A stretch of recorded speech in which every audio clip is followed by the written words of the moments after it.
welcome, Hoosier fans, to this week's edition of Assembly Call Radio, where each week we discuss the most interesting topics in the world of Indiana basketball. This is our 138th edition of Assembly Call Radio, and it is our 530th episode overall of the Assembly Call, recorded on the evening of Thursday, September 12th, 2019. I'm your host, Jerod Morris. And let's begin this edition of the Assembly Call how we begin every edition of the Assembly Call, and that is with our Hoosier Proud banner moment. And Indiana is the national champion. When it comes down, Indiana will be champion. Smart takes a shot. The Hoosiers have won the national championship.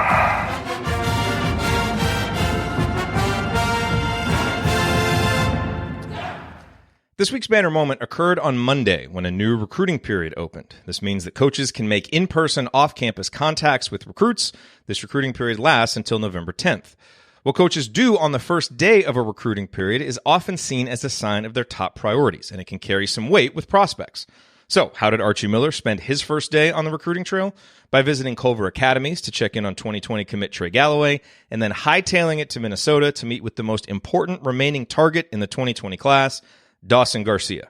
By accounts told to me, the visit went well. And while I know that visits like these almost always go well, I mean, what coaching staff in their right mind would flush an opportunity with a top-flight recruit down the toilet without making the most of it?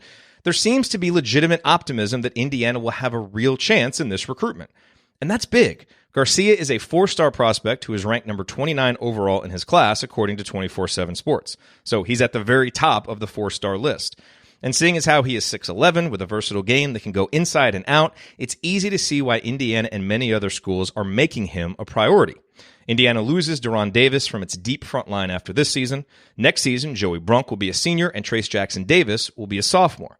So there's a pressing need to bring in another talented young big man to pair with the enticing trio of wings already committed in the class of 2020, Galloway, Anthony Leal, and Jordan Geronimo. And Garcia would not be a developmental big. He projects to have the size, skills, and maturity to be an impact player from day one. What needs to happen next is that Garcia needs to schedule an official visit to Bloomington and then actually take it, unlike Caleb Love, who canceled his IU official that was scheduled for this weekend, a move that was not really a surprise. Oh, and by the way, the top in-state prospect in the class of 2021, Christian Lander, scheduled an official visit to Bloomington for Hoosier Hysteria on October 5th.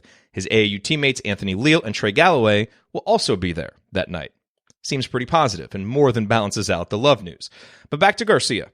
Look, I'd be lying if I said I wasn't slightly concerned that his visit hasn't already been scheduled, as he already has visits scheduled to other schools. But it does sound like one will happen. It's just a matter of finding a date that fits. And I know that I often tell you not to pay too much attention to a recruitment until an official visit actually happens, because until then it's kind of all just chit-chat and speculation. But I'm breaking my own rule just a bit on this one because of how important of a recruit Garcia could be in terms of impacting Archie Miller's pivotal 4th and 5th seasons, and because of some of the positive things I heard this week. Let's hope those positive things bear fruit and that Garcia decides to visit, and that Indiana then gives itself a real shot. The foundational 4-year, 3- and 4-star prospects are important, but if you want to hang banners, you better also be sprinkling in guys like Garcia on a regular basis. All right, now let me introduce my esteemed co-hosts for this week's show. Ryan and Andy are both off this week after being jilted by Indiana for the open assistant coach position. Ryan is setting his sights even higher and polishing his resume for the USC AD position. I like to think that my arrogance is a driver of success. Meanwhile, Andy is running simulations of the 2019-20 season on his computer and doing mock bracketology projections to get in shape for the upcoming season. That is how you're a champion. It is. But enough about who isn't here. Let's focus on who is here. To my right, ladies and gentlemen, he is the new Assembly Call fan favorite, a veteran high school basketball coach in the state of Indiana, the founder of the Delphi Bracketology Club, and one of the best damn IU football tailgaters around. He remembers the days when a movie cost $1. Heaven help you if you ever decide to pop your collar. Play hard, but remember, fake hustle is a crime. He's the coach and it's Tonsoni time. I really missed that music not being here the last couple of weeks. He is the coach, Brian Tonsoni. Coach, what's on your mind this week? You know, everyone hold on to their seats. I'm thinking Hoosier hysteria with the announcement of Christian Lander and Leo and Galloway coming in 3 weeks to Bloomington. It seems like there's a full court press to get Lander to to be an Indiana Hoosier, and I'm all excited for that. That's the purpose for me of Hoosier Hysteria. Is it's all about the recruiting. You have to do it for the recruits. It's good. Put on a show, and everyone be safe in the workout and the scrimmage, and then everything will be okay. But I don't like Hoosier Hysteria. I don't.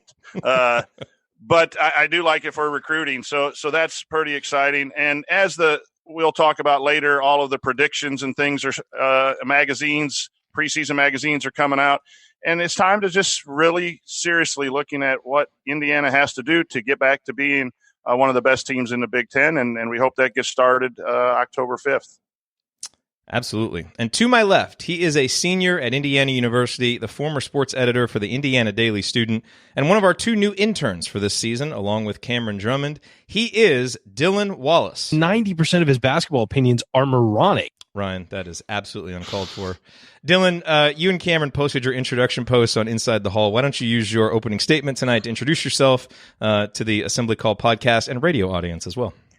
Yeah, well... and don't mind Ryan. Just ignore him. Yeah, Ryan was chirping me earlier on Twitter today, so I'll have to meet up with him on the show sometime. But I first want to just start by thanking Jerod for allowing me to come on the show, and for me and on behalf of me and Cameron, we're really excited to help out Assembly Call and Inside the Hall this year for basketball coverage. But to kind of introduce myself, I'm from Crown Point, Indiana, so it's the Northwest region. People call it the region. A lot of people down here don't really like that because we say, if they don't know where it is, we just say Chicago, and they're like, you're not from Chicago. So, but yeah, I'm from the region. I never really, growing up there, I never really understood the hype surrounding Indiana basketball. And it was kind of funny because a lot of my friends were Indiana basketball fans. And I don't know, it was just because I was trying to be like the kid that was like not just like jumping on bandwagons, and I wanted to be cool, but like I just kind of like despise them for no reason. I didn't even watch it that much. But so I came here freshman year in 2016. Everyone says you got to go to a basketball game. So I got tickets to the game, and they played North Carolina. They were like, North Carolina was like ranked like 3rd. And I mean, Indiana just like, they easily won. And I mean, I've been to NBA games, NFL games, you name it. And I have never been in a place that loud before. That game was awesome. They followed it up the next year with Duke, even though they lost. So, I mean, that's when I kind of understood I got it. I was like, okay, I got it. Even the high school basketball down here is a lot different than up where I live. And so I really kind of just realized what Indiana basketball is all about. And so obviously, as you mentioned, I've been with the Indiana Daily Student. I was sports editor there for 2 semesters, covered a plethora of teams here, women's basketball, women's tennis, volleyball, men's soccer, the Little 500. But ever since I've gotten here, my goal has been to cover Indiana basketball. I've spent the last 3 years going to games with friends and whatnot. But, if you're in media here, you're going to want to cover Indiana basketball at some point. And so I am extremely excited, and as is Cameron. But, I covered them a little bit last year for the Journal-Gazette in Fort Wayne, as well as for the IDS occasionally. But this will be my first full season. Hands on deck covering the team 24/7, and I couldn't be more excited. And again, very appreciative of the opportunity that you and Alex Bozich are both giving me and Cameron. So I'm excited. Hope I can bring some good content this season. Absolutely. You guys have already done a great job, and as has been noted, and as I'm sure that you have been told, you are trying to avoid being the first 4-year graduating seniors to not make an NCAA tournament at least once during your time at Indiana since I think the late 60s, maybe. Certainly since the early 70s. So you, Devontae, Duran, we've got to try and avoid that ignominious distinction as we go through this season. We don't want that. All right, so here's what we're going to talk about this week. We'll run through a few Hoosier headlines like we always do. Then we're going to discuss the preseason Big Ten projections that have been coming out about the conference, about Indiana. What are they getting wrong? What are they getting right about Indiana as we look ahead to the 2019-20 season? All of that. And we're going to answer your questions, of course, as we always do. All of that coming this week on Assembly Call Radio. First, let's talk about tickets. Do you ever feel like ticketing websites make getting to the event difficult on purpose? It's as if they're so big, they feel like they can get away with not caring about the customer experience. But not SeatGeek. SeatGeek cares desperately about the satisfaction of their customers, which is why a quick glance at the App Store shows over 50,000 5-star reviews. Why? Because SeatGeek delivers a better process for buying tickets. SeatGeek pulls together millions of tickets from all over the web, and then they rate each deal on a scale of 1 to 10. And the user interface communicates it all clearly by displaying tickets on an interactive seat map so you can see right where they are, and by using a color-coded system for value. Green dots mean good deals, red dots are overpriced, and every purchase is fully guaranteed so you can shop for tickets with confidence. I have the SeatGeek app on my phone. It's by far the fastest and easiest way to find tickets when my wife and I want concert tickets. It's always the first place that we look. Take note that SeatGeek is currently showing IU Ohio State tickets for as low as $65, and you can meet up with the coach at his incredible tailgate before the game. He can give you details about that after we get done with the ad read here. And then, of course, this. Can a brother get some coupons? Of course. Best of all, SeatGeek will give you $10 off your first SeatGeek purchase. All you need to do is use our promo code. So download the SeatGeek app today and use the promo code ASSEMBLY for $10 off your first purchase. That's promo code ASSEMBLY for $10 off your first purchase. Okay, before we jump into Hoosier headlines, Coach, you want to let everybody know where you're going to be Saturday morning? Because the Tonsoni tailgate has become like the weekly meeting spot for Assembly Call folks, Hoosier Huddle folks. I love all the tweets and pictures. Yeah, it's always nice when people stop by, and Joel was out there, Lee was out there, but we're in the purple lot, the road right by Mellencamp, the backside of Mellencamp, and the practice fields. We're right by the grass portion of that parking lot, gate 10 and 11, and you'll see the Assembly Call sign and my unforgettable new hairdo. Stop by and grab some biscuits and gravy.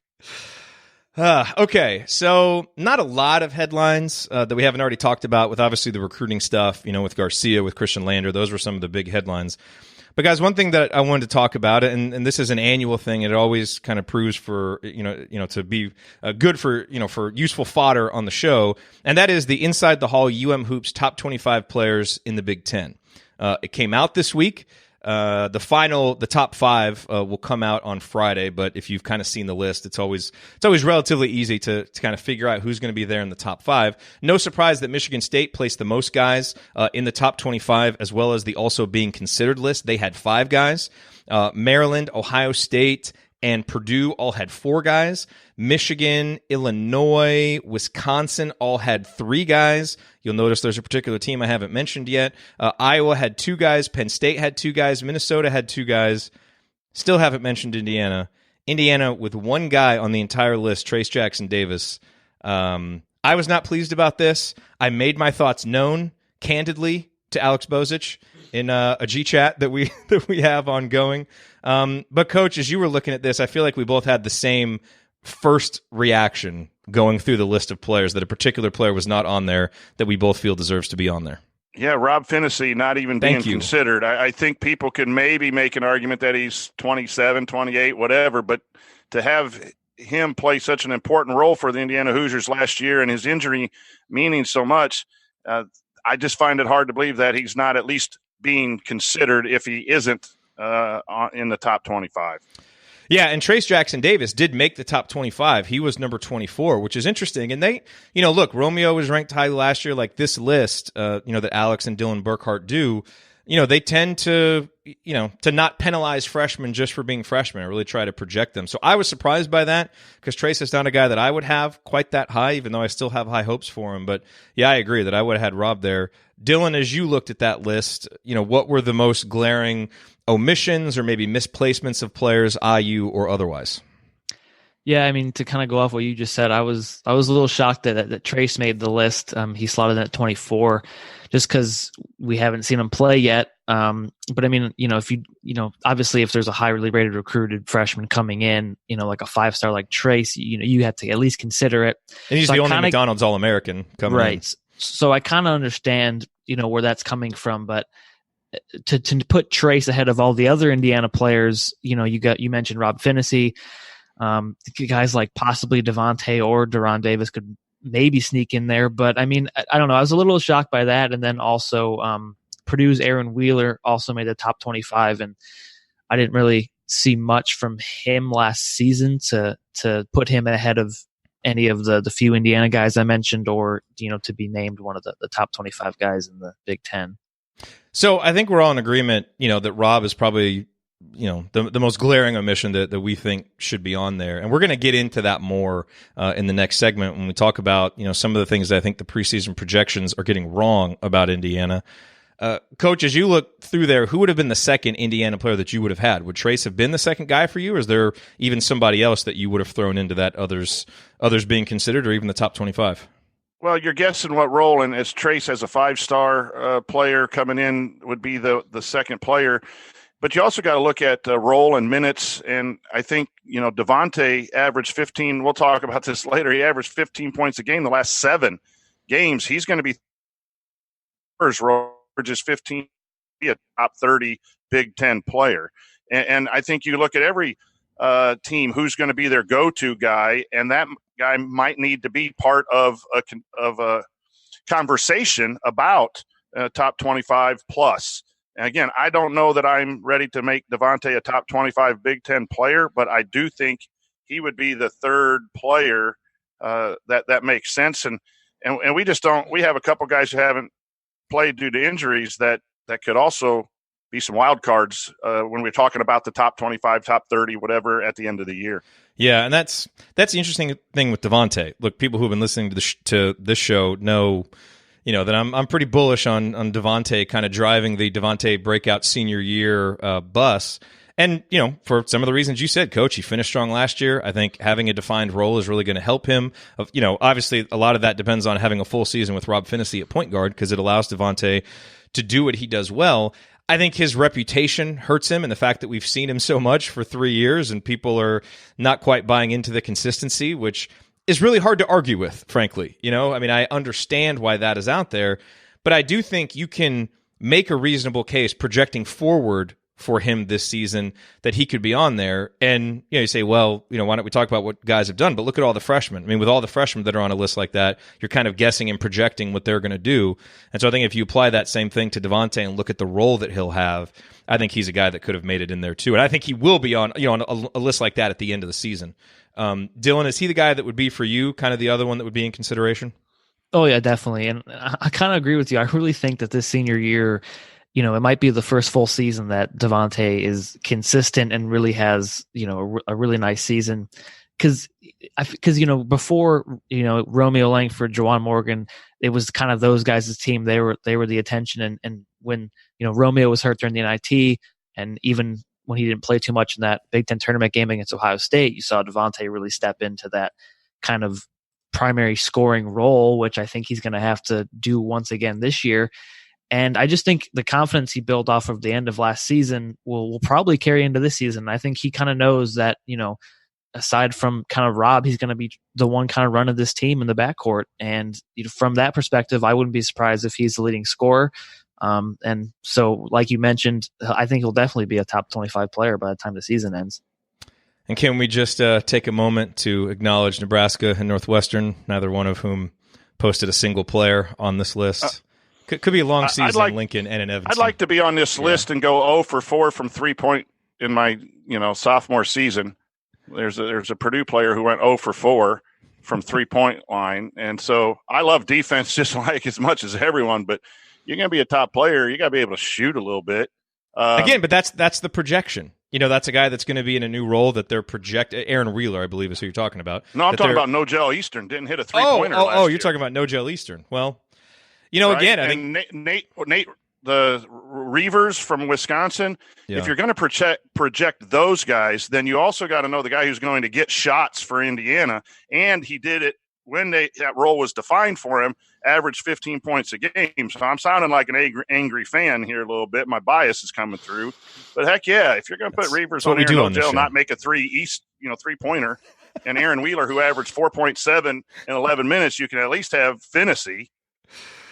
Nogel not make a 3 Eastern. There we go. Yeah, and he'll just call himself Nogel never lost to IU Eastern right now, and we need to change that because all media do a good job, but the Michigan guy predicted us to win the Big Ten, and we finished 9th. So maybe he's overcorrecting a little bit. He's overcorrecting, or he's just naturally wrong. But That's why I don't like to make too many projections. No, he's a good guy. I'm sorry. He's all good. Hopefully he's wrong again this year too. As he exactly. Overcorrects and it comes forward a little bit. All right, Cheers. coming up. Well, we got to take a break here real quick, Dylan. But let's get to that next segment. We're going to stick with the topic of preseason Big Ten projections as they've been pouring out over the past week. What is Indiana's average ranking? What do we think about it? What might the pundits be missing or getting right? We'll discuss that next on the Assembly Call.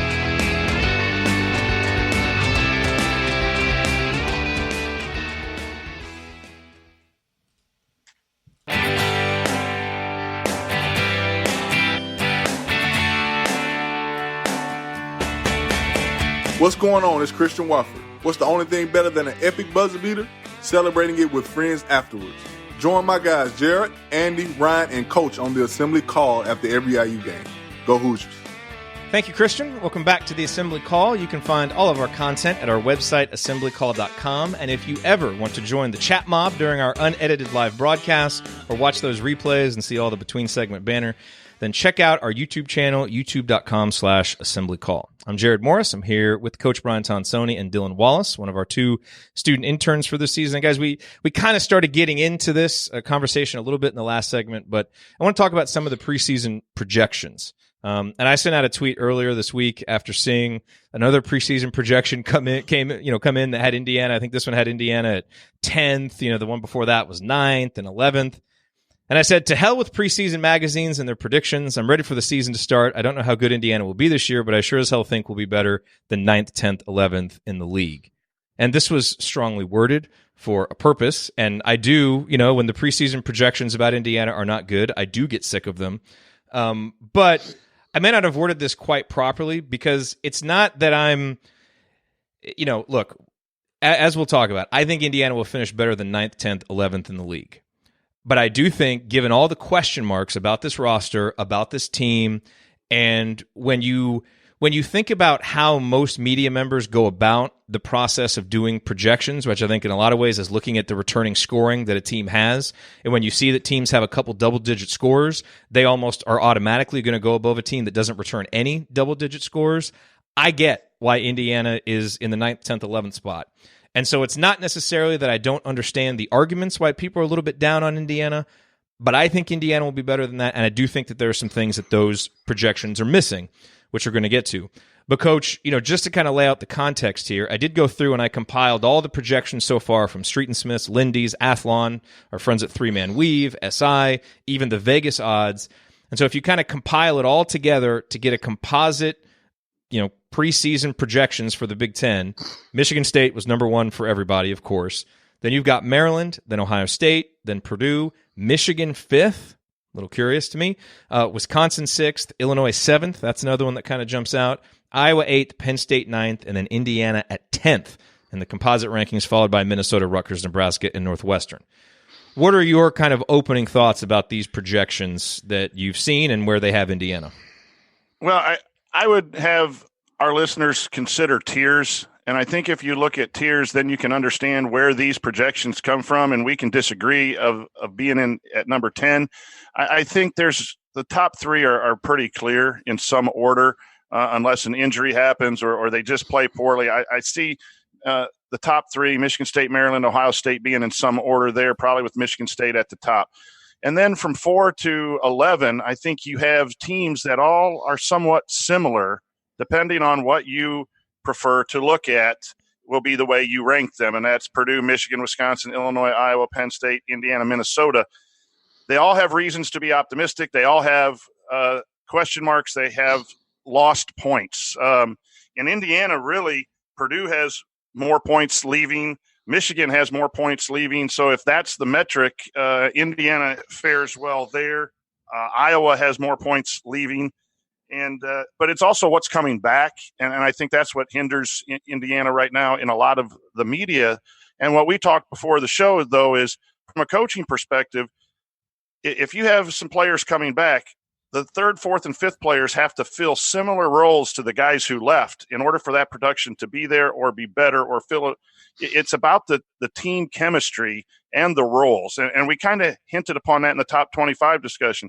Devontae Green is going to average double figures this year. I think it's He's simple sure as to heck say, better. and if not, then we're 13th or 14th maybe. But Indiana has some unknowns, and I think that's puts the 10th and 11th rankings, gives a little chip on the shoulder. You have Race Thompson, who wants to show what he can do. If Hunter can play, I'm sure he's going to be wanting to prove something, and we have to see it to believe it.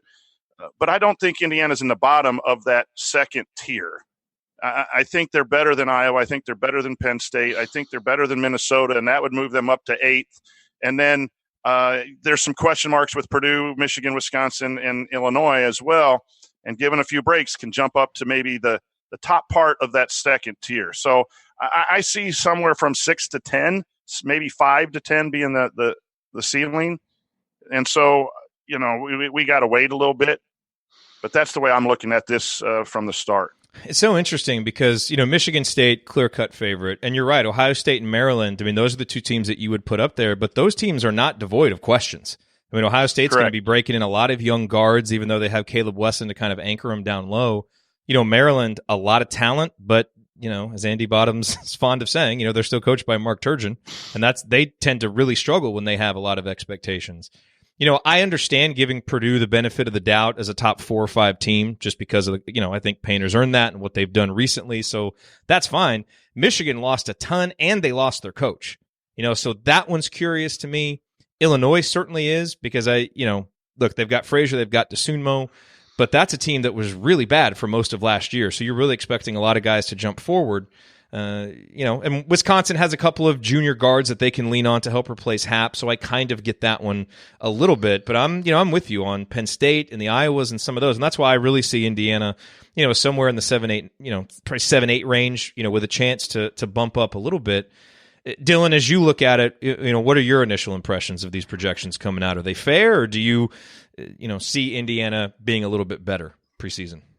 So I'm not surprised that Indiana's that low just because of what happened last season. And, obviously, Trace is a 5-star, All-American. But other than that, I don't know. People looking from the outside probably don't really see Armand as a factor. They probably don't, all they see is they're gaining those two. They probably don't see Joey Brunk as that big of a addition either. So, I'm not surprised at all that Indiana's ranked this low. But to kind of your guys' points, I do think that they will be higher because – I can justify, Michigan State, Maryland, Ohio State, Michigan, and Wisconsin kind of maybe. But then after that, Michigan? I said maybe. Michigan and Wisconsin are kind of like maybe. But then after that, like Purdue, you just lose so much in Carson Edwards. You even lose a lot in Ryan Klein. And then even Eifert, he was a tough hustle guy. And their guards are they have some young guards, Isaiah Thompson, Brandon Newman, Mason Gillis, who could be good, but I just don't see, enough. And the coach was kind of talking about Nogel Eastern earlier, and he's a really good defender, and he's kind of poised when he plays the point guard position, but he does not compare to Carson Edwards on the offensive end, not even close. So, I don't see Purdue. I could see Purdue being a lot lower than they are. I think they're like 4th in the composite that you set up. Iowa, no more Tyler Cook. Bohannon's has hip surgery. Who knows when he's going to come back? There's, who knows about them. Illinois, I also agree. I don't understand the hype around Illinois. They got those young players, but like you said, I didn't see enough from them last year. They were 7-13 in conference play. They were out-rebounded every game. They shot 34% from 3, 13 turnovers a game. I didn't see enough from them last year to put them this high in kind of preseason rankings. You know what? They've got the hard parts to grasp onto that you look at when you're projecting. Because Frazier's a junior, double-digit scorer. The big guy down low, put up good numbers. And DeSunmo passed up the NBA to come back. And so I think everybody looks at that and you automatically kind of vault that team up. But we've seen a lot of times that natural projection or progression that you expect to happen doesn't necessarily happen. So they're a team that I feel like has a big range, because I can see how you could make the case for best case scenario, Illinois becomes an NCAA tournament team. That does seem within the realm of possibility, but man, it seems more likely that they're maybe a little bit better than last year. And if they're only a little bit better than last year, they're still not very good. Yeah, so I agree with that. And it's kind of the same thing with Penn State. They still have Lamar Stevens, Mike Watkins. It's just do they deserve to be higher than Indiana? Probably not. So I definitely see Indiana as high as 6, maybe 5, but definitely higher than 10th for sure. Yeah. So, so when you look at this, okay, what are the preseason projections getting right about Indiana? We've talked about this. No proven go-to scoring option. We get that. Upperclassmen usually win in the Big Ten, and Indiana's upperclassmen are talented but mercurial. Do we really know what to expect from Devontae and Duran and Justin Smith? We can talk ourselves into the idealized versions of those players, and we've seen the flashes, but we admit as much as anybody that there's question marks there. And frankly, there's still question marks about Archie Miller. As much as we support him through 2 seasons, he has yet to take this team to an NCAA tournament. And so, especially as you're looking at it from an outside media perspective, I understand some of that trepidation. Here's what I think people are getting wrong, Coach. And I think, a couple things are really big. Everybody talks about the outside shooting, how bad it was last year, and kind of projects that forward this year. We've talked ad nauseum about this. The outside shooting is not going to be nearly as inefficient as it was last year. Now, we might not score as efficiently around the basket, but our three-point percentage will be better. And I think when you look at Rob Phinissee's season stats and what he did in big play, but you don't take into account the impact of the concussion, you look at a guy whose numbers are underwhelming, but without the context of the season and maybe seeing what he did at the end of the Michigan State game against Cassius Winston and seeing how he played against Illinois and what he did before he got hurt and the fact that he was shooting 40% from three-point range, I mean, that was, maybe an honorable mention all Big Ten level player as a freshman. And I don't think people quite project that. And if you do, that kind of changes the complexion of this team. So, a couple others that I think is underestimating the potential impact of the Deron Davis-Joey Brunk duo, because Indiana's offense, especially the shooting, was a lot better with Deron on the floor last year. Do you realize we scored 0.1 point per possession more with Deron on the floor than with him off? And so if you get a healthy, in-shape Deron, again, big if, and then Joey Brunk, I think, Coach, as we've talked about, is the missing vocal and emotional leader that this program needed. And look, I know all the other teams, they probably have these things you could go down to that we don't know about, but just looking at it from the Indiana perspective, I think those are some things that without being deeply embedded into the context of the situation, you might not get. And I think if you start adding those things up and the injury luck is better, and, look, the other thing is there were 3 games last year that Indiana lost, on a Deron Davis tap-in miss, a Matt Harms tap-in, and Jordan Bohannon shooting bonanza. You're 3 of those away from being 20-12, making the NCAA tournament, and the total complexion being different for this season, even though all the players are the same. So that's what I look at, Coach, as stuff that the media is missing, that when you start to make the argument for why Indiana reasonably can be looked at as maybe a 5th or 6th or 7th best in the Big Ten, that's the stuff that I look at and hold on to as we head into the season. Indiana's a hard team to project, and that's why they're sitting at 10 and 11 in these projections, because there's a lot of question marks. But if those all remain question marks, then Indiana's going to have a real tough year. But some of those are going to blossom. And I'll go back to Archie's first year. He had 3 players leave for the pros from that roster. And Juwan Morgan wasn't Juwan Morgan quite yet, and Rob Johnson was the best player coming back. And finished, I believe, 6th in the Big Ten at 9-9, or 6th or 7th that year when we lost to Rutgers in the first year under Archie Miller. Last year had a lot of injuries, and even the best player, the 5-star, had the wrist injury and finished 9th in the Big Ten. And I think the Big Ten's going to take a step backwards. And then coming to your part about the bigs, the coaching staff has worked all year in developing an offense, and they hinted in the talk in Evansville that it might be a little bit bigger lineup and a little more cutting and screening and post-oriented. And so the points that Romeo got was at the rim, and Juwan got a lot at the rim. Those points at the rim are going to look differently in style or in design. And then, if the 3-point shooting's better. But again, those are things that are being done in the film room and in the coaching room that aren't shared out for obvious reasons, that the media just has to go on numbers and stats. And there are a ton of questions for Indiana, but Archie has proven, to me at least, that first year that he took a bunch of questions and was competitive. And if you erase a couple nightmare games there, what could have possibly made a run, and was still over 500 in his first year with a brand new ball club. And you may have noticed that we haven't talked about Jerome Hunter yet. And I put him in the category of something that none of us can really know. Like and the news is better. Dustin Dopirak had a great article with comments from Archie Miller that sounded very positive about Jerome, taking contact and possibly being able to play. And I think we're all very excited about what that could mean. He's also a guy who's been out of basketball for a year. And so, I like kind of looking at how Indiana can be without even really projecting that. And I've kind of been looking at that as a bonus anyway, all offseason. Dylan, as you look at this, are there any other...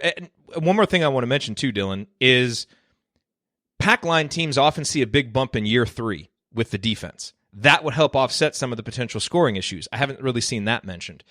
Anything else, any other areas that you think that some of these preseason projections are getting wrong or ignoring or just not mentioning about Indiana? Well, I mean, I will say that, you talked about Deron Davis and how they were much better with him on the floor last year. And I feel like off-season projections, I mean, a lot of people, when you think about Indiana basketball, they just like kind of looked at what Romeo did, what Jawan did, and now that everyone's left, they're just kind of like, well, this is what they have, and look what they did without their two best. This is them without their two best players from last year. Who are they? How they're going to even come together this year? But and with Deron's, what he does is he just brings the defense in, and Archie's he says Deron's a great passer from in the post, and as we've mentioned, they might go with like a 3 forward lineup this year. We don't know, because you got Justin Smith, who he can even kind of elevate his game. I think he had a bit of a wrist injury last year. No one really talked about it, but I mean, I don't know if he'll do a lot of outside shooting, but I mean, he's still a really athletic guy who can help out. I mean, if they do that 3 forward lineup, I mean, Indiana will just look a whole lot different without, having 3 guards on the floor. We're used to seeing Devontae, Al, and Rob, but if you kind of take one of those guys out and put another big in there, then, they'll have a lot of big guys, a lot of pressure down low in the paint, and that'll create more opportunities for open threes, which, as you mentioned, it should be a lot better this year.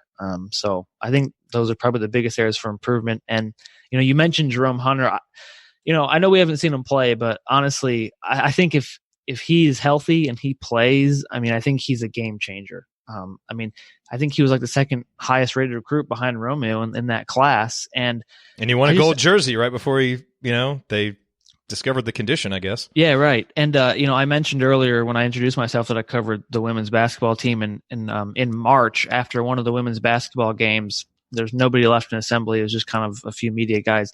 And Jerome came out with Al Durham, and they were doing like a workout together.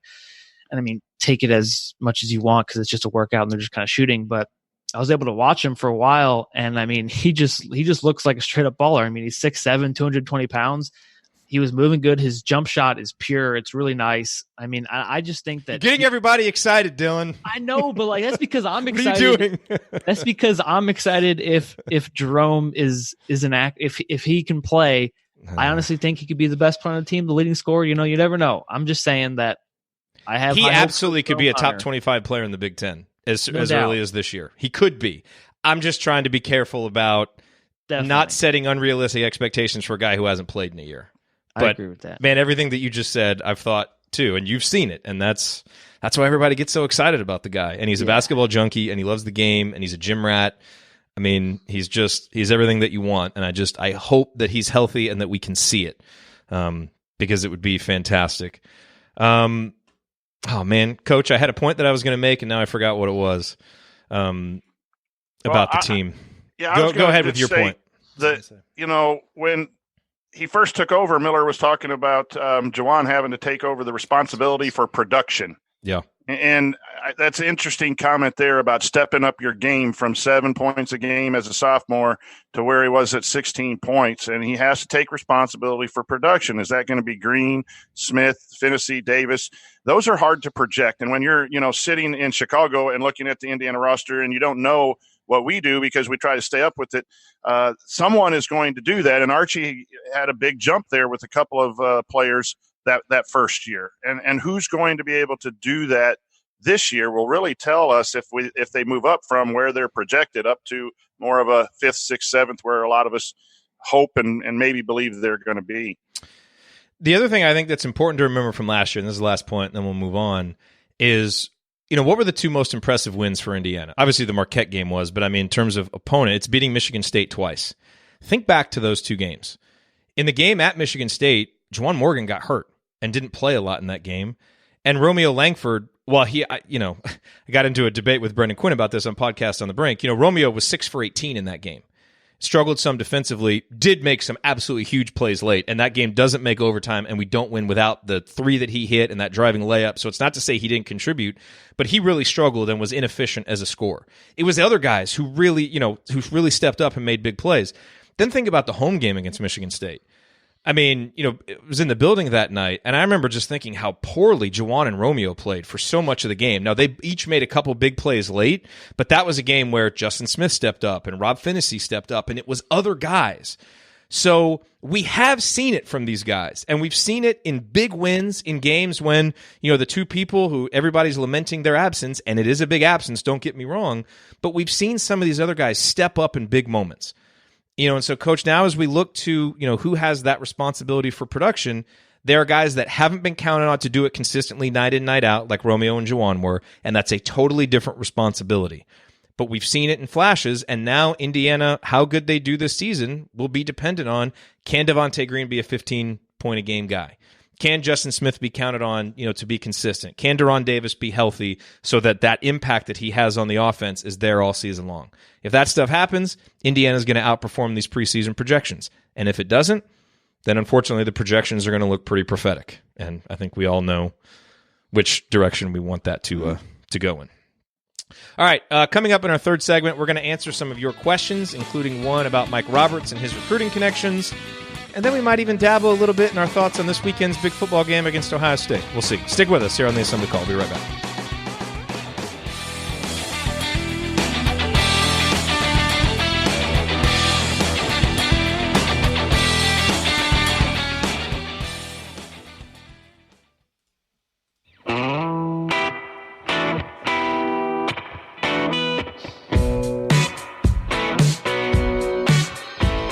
Ethan Happ, and I never listen to the Assembly Call, especially the episodes that Ryan is on. All right, thanks, Ethan. Welcome back to the Assembly Call. I'm Jerod Morris here with Coach Brian Tonsoni and our special guest this week, Dylan Wallace, one of our 2 student interns for this season. Remember that you need to be subscribed to our email newsletter. We send out a weekly IU News Roundup, even during the offseason, and after every game, we send out a detailed post-game analysis, some of which Dylan will be writing this year, especially after the late 9 o'clock tip games. Get excited for that, Dylan. Just text IU to 66866 or go to assemblycall.com. Hey, I have to stay up with you to eventually edit it and put it out, so I'm right there with you. Again, IU to 66866 or go to assemblycall.com. It's time now for the mailbag, guys. These questions submitted via our private IU basketball discussion community, assemblycall.com/community, where Coach is just absolutely tearing it up with his new Coaching Corner segments. Those have been fun, Coach. I look forward to seeing what you have coming up next on those. It's a lot of fun. Real quick, my question to you, what's your goal with that sequence of content? I maybe a little scouting of what, I would do against a team ahead of a big game or maybe just, evaluating one aspect of play. The question that's coming up now about the defense in the Wisconsin game, the post defense on our friend Ethan Happ. I'm trying to find tape on that to answer that question. I think that's good to show 3 or 4 clips and analyze that. Cool. So along those lines, it's that content alone is worth the price of the membership to that community, and then you get great conversation with all kinds of IU fans. All right, let's hit some of these questions. So Robert wants to know, what connection, if any, does Mike Roberts have with international recruits? This was talked about when he was hired because the best player on UNCG last year was an international player. Mike obviously had a big hand in bringing him over. I don't know the extent of his connections overseas. He obviously has some experience doing it. What I do know, and what I did find extremely impressive, and this was from an article by Dustin DePierac in The Athletic, is how deep Robert's contacts are in Indiana, because he's kept up with high school coaches in Indiana, even while he hasn't been really recruiting Indiana. Some great anecdotes in there. Kyle Simpson, a longtime, basketball coach in Indiana, good friend of Mike, and just how he has stayed in contact with him and other coaches. So now that it's almost like, it really feels like he was kind of preparing to get this job all along at some point, and that he really wanted to be back here. And so, you see stuff like that, Dylan, and again, that hire for some people might not have been a home run the moment it was announced, but there has not been one thing I have heard since he was announced that hasn't made me really excited about what he can be as an assistant coach. And this was just another one, because the little things matter, especially as an assistant coach, and he does the little things.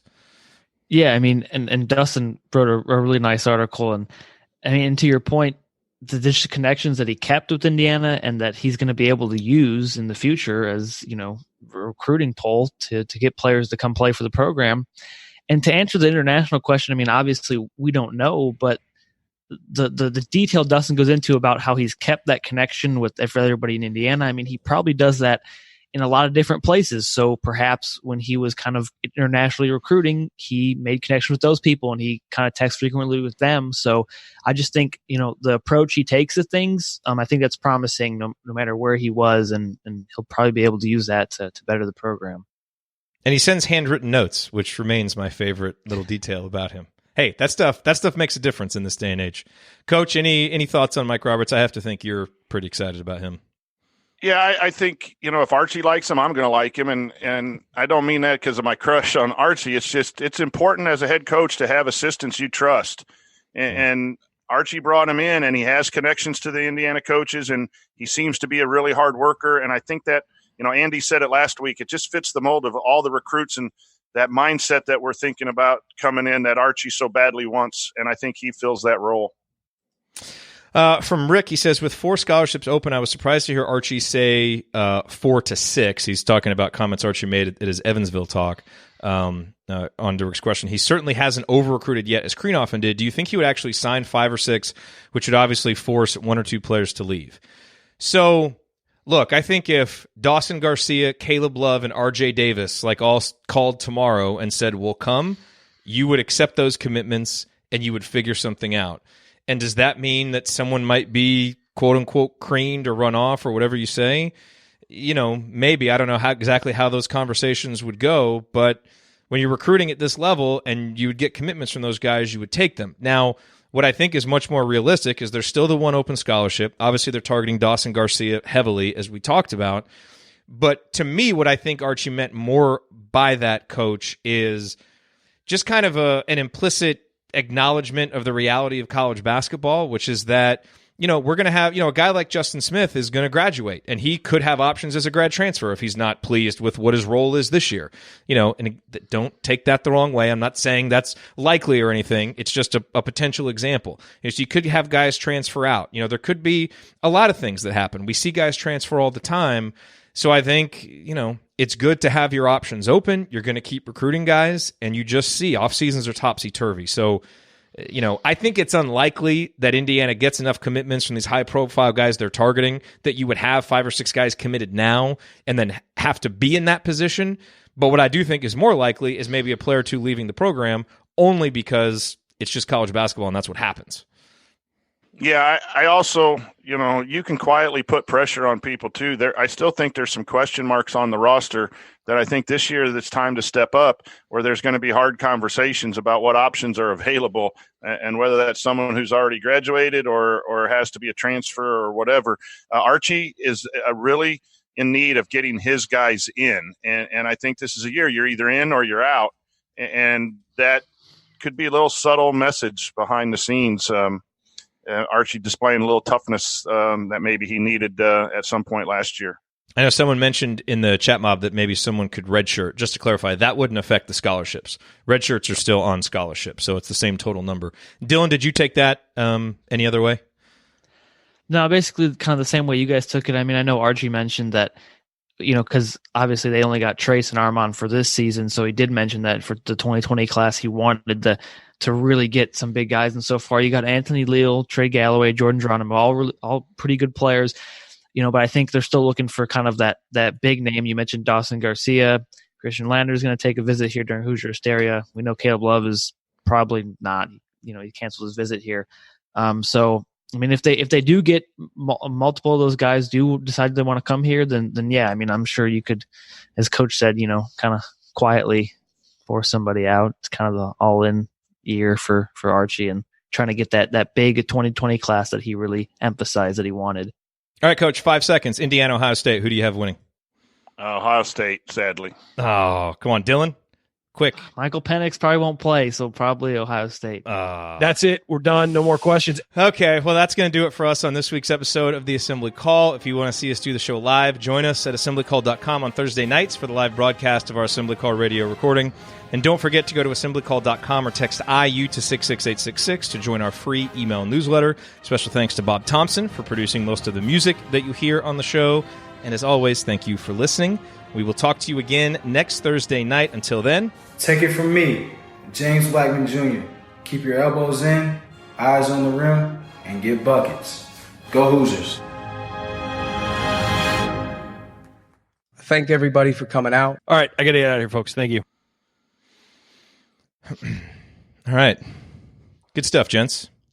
So do you want to talk about the California thing real quick? Because I do think it's pretty interesting. I'd be up for a quick chat about it. I mean, I don't know the details. I'd have to read up about it a little bit, but here's my take. I think Chad asked that question.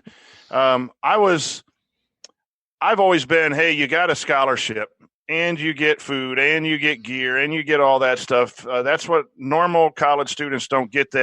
Go be an amateur athlete. But the money in the game, from the shoe companies to all of the stuff, has gotten to be ridiculous, to the point that we have scandals in the greatest sport, I think, is college basketball. And one of the ways that I'm starting to move to is get money out to athletes on the table, above the table, not below the table, and might limit some of the negative and wrongdoing that's going on by agents and some of the shoe companies. With that being said, I think it really needs to be studied, done fairly. Maybe a trust fund where you can take a percentage of that and spend it when you're in college, but after you graduate or after you spend 3 years or whatever, that money then becomes yours. And it can't be a situation where it's the New York Yankees buying the best team in college basketball, because that takes the spirit of college athletics out. So there's a lot of question marks to getting paid. But, if they're selling your jersey and the university only gets the money for it, from a business standpoint, economics teacher here, I don't know how fair that is to continue that with the massive amounts of money that are being made off of young people. I'm changing, and I guess old dogs can be, taught new tricks, because I have been really adamant about not paying players and not giving them money. But I think maybe that's starting to, let's do it right if we're going to do it. But and I'm the college think it's fair. And the colleges don't have to be the ones to pay. Here's the thing with the California thing. And if you're interested in this, I highly recommend the most recent episode of the Ion College Basketball Podcast with Gary Parrish and Matt Norlander. They really do a good job of breaking this down. But essentially, California, the legislature has passed a bill. It's assumed that the governor will sign it, that would make it illegal for universities to prohibit student athletes from making money off of their name, image, and likeness. Where that becomes an issue is, obviously, that's against NCAA rules. So, say Stanford was going to prohibit, one of their players or prohibit their athletes from the name, image, and likeness. Now they're in violation of California law. But if they allow it, now they're in violation of NCAA bylaws, and the NCAA could theoretically keep them out of championships, keep them from the NCAA tournament or whatever. UCLA, USC, all the schools in California. Where this gets really interesting is if 4 or 5 different states pass this, now you've got a snowball that starts moving. What's the NCAA going to do? Are they just going to keep North Carolina and California and all these states out of the championships, or are they eventually going to have to bend and give in a little bit? And, the committee that they put together said they were already going to look at this. And yes, there are, some potentially unintended consequences of allowing players to profit from the name, image, likeness. But, as those guys talked about, would it really be that much different from how college basketball is already?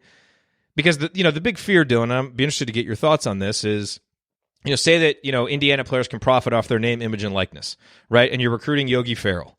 And there's a restaurant in Bloomington called Yogi's. And the owner of Yogi's is like, hey, we're going to give you $100,000 a year to be the spokesperson for Yogi's, which is just would have been the most perfect thing ever and should have happened. And it's a damn shame that it didn't happen.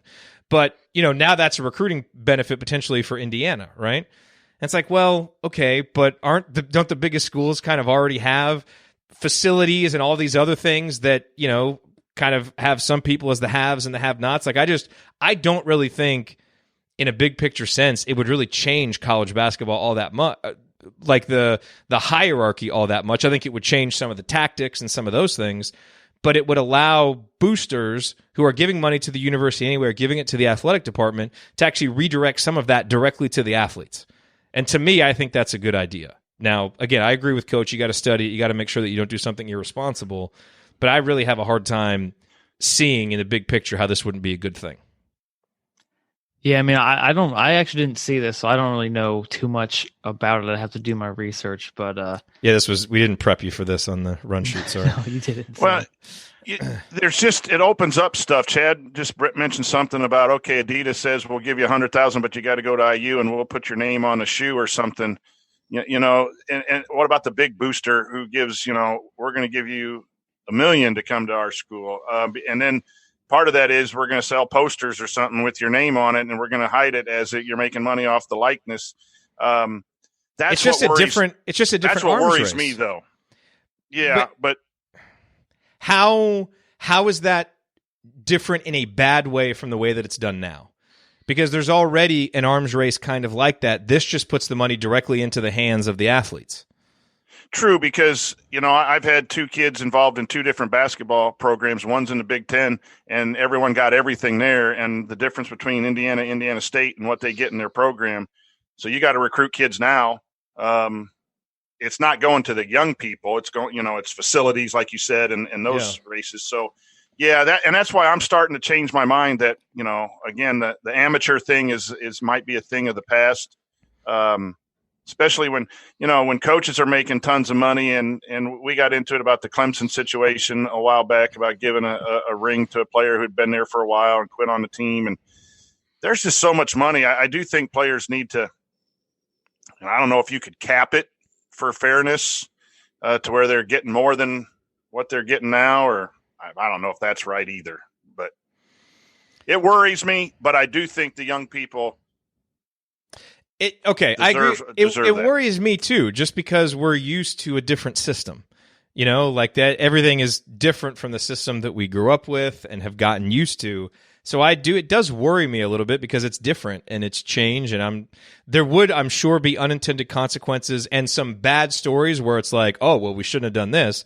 But it's like, yeah, but look at all the other athletes now that are getting more money that they can really use because of this. So I hope to see other states do this. I hope it forces the NCAA's hand. I would like to see this happen, personally. I like Jay, as long as we get the NCAA basketball and football games back on the gaming systems. That's the only thing. Pay them for that only. Get those games out. Give them a stipend, and they can go to get Archie's Pizza at the.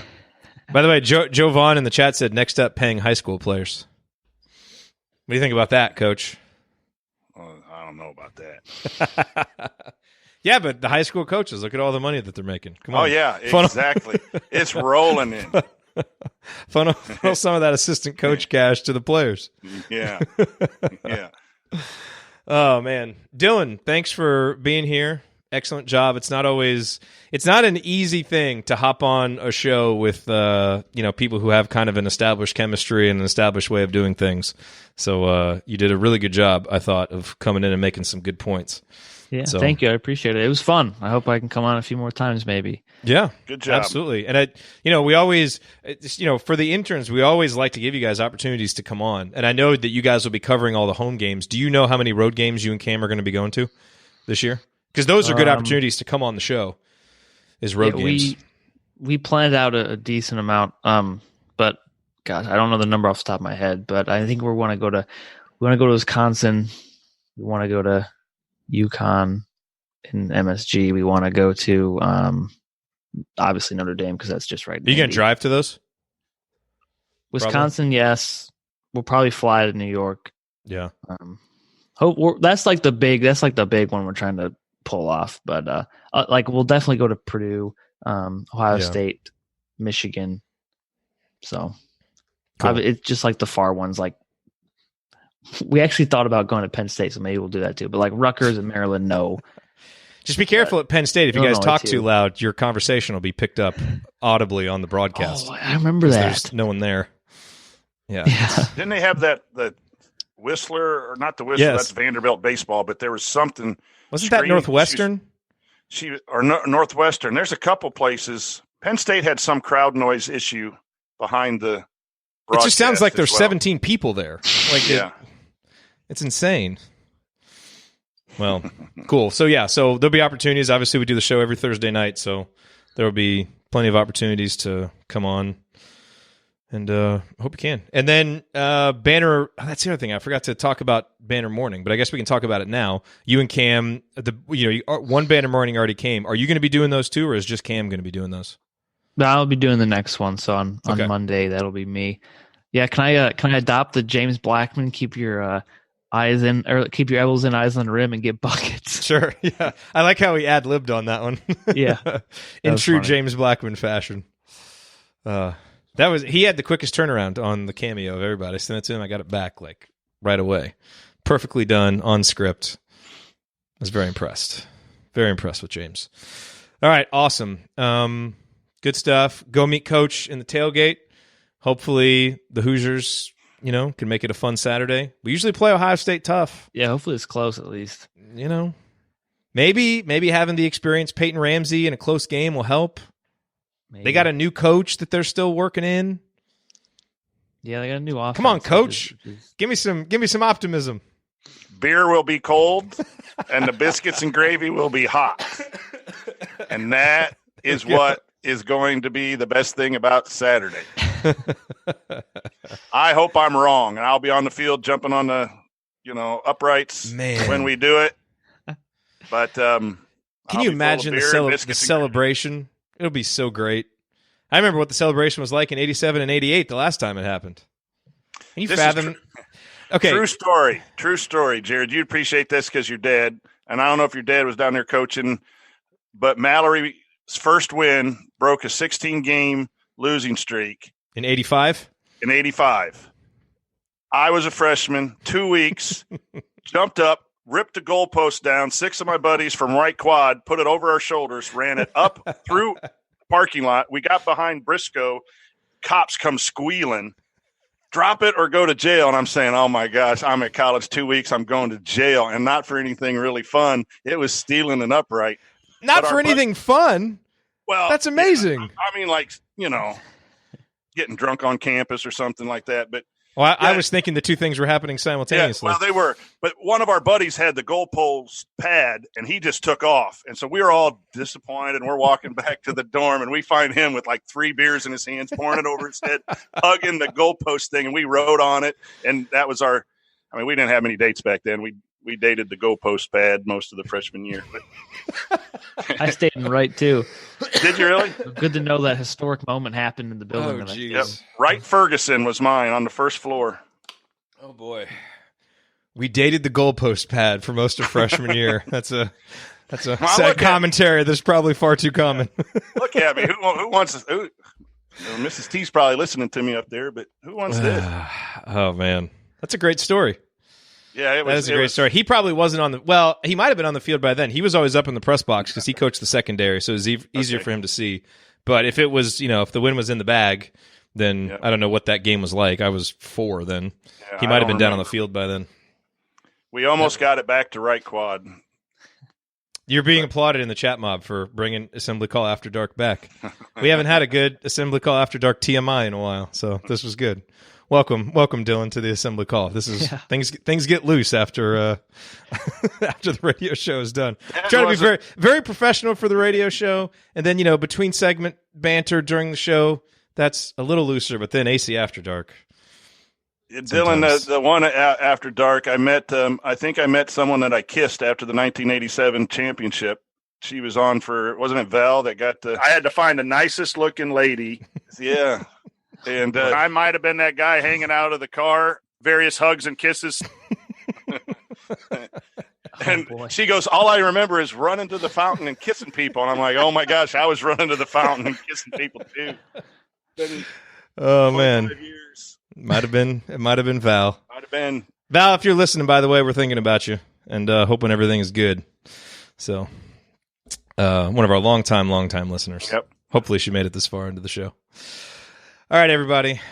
Let's call it a night. Dylan, thanks for being here. Of course. Coach.